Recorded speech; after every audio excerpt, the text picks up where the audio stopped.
Welcome back, guys. Sun Bear Specialty Coffee Roasters videos. Today, I know that it's been a couple weeks since I've been on here and have given you guys an update. I want to share with you all of the stuff that I've been going through.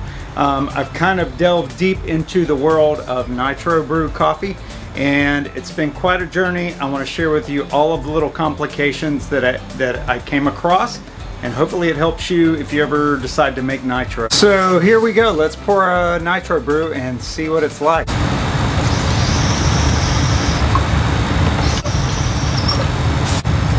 Look at all that cascading flow in here. Cold, obviously. Smooth. Mine has still a little bit of bite to it, more than you would expect from a normal nitro brew because it is light roasted coffee. It tastes different than dark roasted coffee. It tastes like specialty graded coffee, and so yeah. But here's how we got here. So here's my keg now. As you see it, it is made by ULine. It's like 30 years old. I'll show you the inside a little bit so you can see what it's all about. Right now I have a corny keg in here. I have nitrogen in the back. So this is my old keg. Came with the regulator right here for CO2. This was on here. It was a part of the keg. Separated those, cut my lines off. This is the old beer taps here that came with it. Pretty charming. Just Budweiser. I'm not a fan. I prefer to have some IPA in there if I'm gonna have beer, but they're good looking. So up top here, what you're seeing now is a nitrogen spout. The nitrogen spout is made for stouts, something like Guinness, which is what I used to like to drink, and gives you that big head on top of the brew. You need this spout for making nitro. It's really helpful. So even though I have those other ones, they really wouldn't help me with what I'm trying to do. Okay, this is a corny keg, and I've learned all that I need to know, I think, about corny keg. This is a relief valve, which will, if I do so, will relieve whatever's in there, oxygen and now nitrogen. So I don't want to pull that right now, but I could show you maybe how it works later. These are quick release valves. One is for your gas and the other is just for your cold brew. Recommended PSI for this is about 40 PSI for serving cold brew. Right now, that's where I'm at. I kept it there because I knew we were going to be doing this video. So basically, if I want to turn this on again, I just need to open up the valve, turn this to adjust it, and make sure my gas is on, and we're ready to rock and roll. I did not understand any of this before, though. Let me tell you, this is some scary stuff to mess with if you don't know what you're doing. One of the first things that I did after I disconnected everything after buying it with the CO2 was I realized that my beer line already had old beer in it and it needed to be cleaned out. I thought, I don't want some junky beer messing with the taste of my coffee. So I purchased this off of Amazon. It's made by Taprite. It's just called Powder Beer Line Cleaning Compound. You basically are gonna take it. It comes with a little kit like this.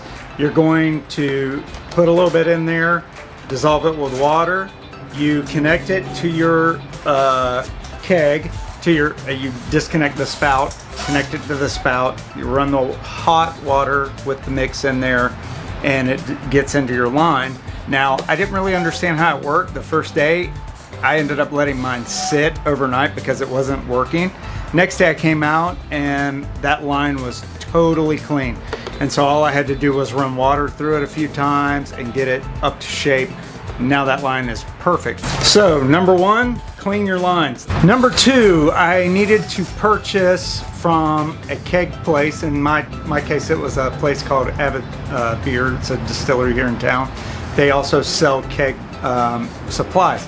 So I went by there. That's where I got the little quick release tips and just purchased two of those. They were a 5/16 size that goes with the hoses that I have. I purchased those, connected them. Just had to purchase metal clamps with the screw to tighten the hose down to the valve.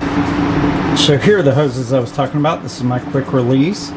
What they told me was gray is always gas, black is always gonna be your brew, whatever your brew. Safety precautions. Tried to connect these.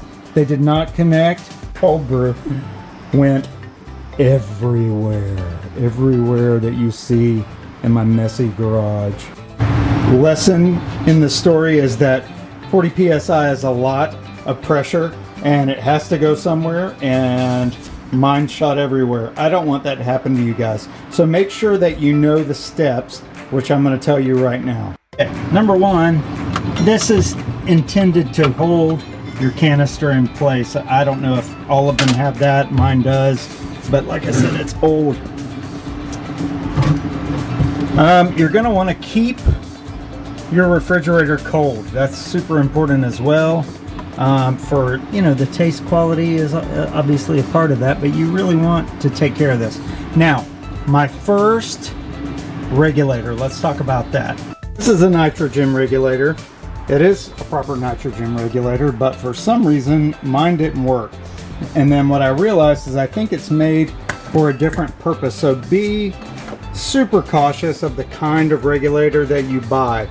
So this is the Kegco. I like it a lot. It seems to work great. Only requires pretty simple instructions. So the very first step, number one, you want your nitrogen to be new and full. So I went to a local gas company and purchased this tank. It was like 28 bucks.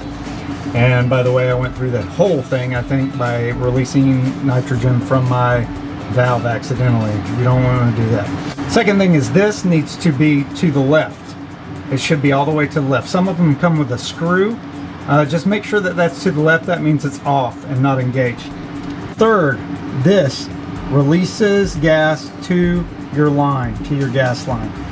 So it's important to keep these steps in order. You'll see mine is charged. When you first get it, it's not going to be charged. So the first step you're going to do is release your gas by turning it counterclockwise.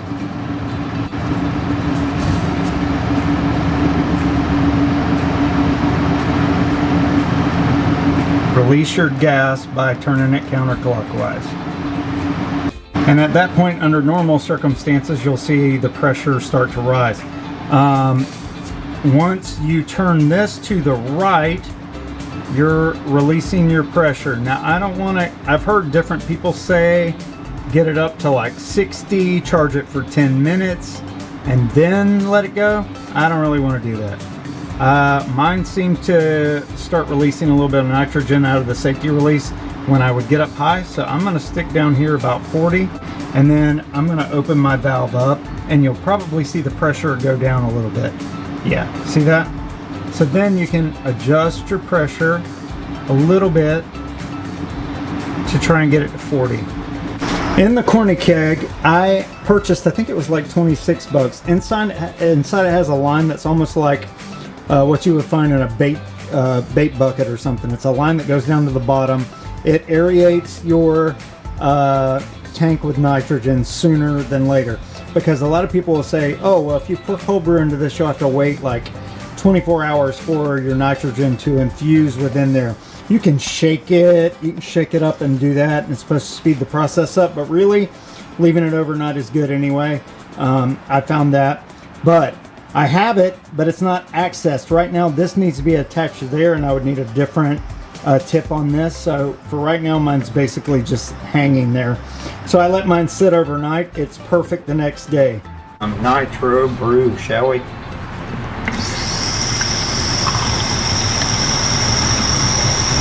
Can you see the way that it's kind of cascading in there?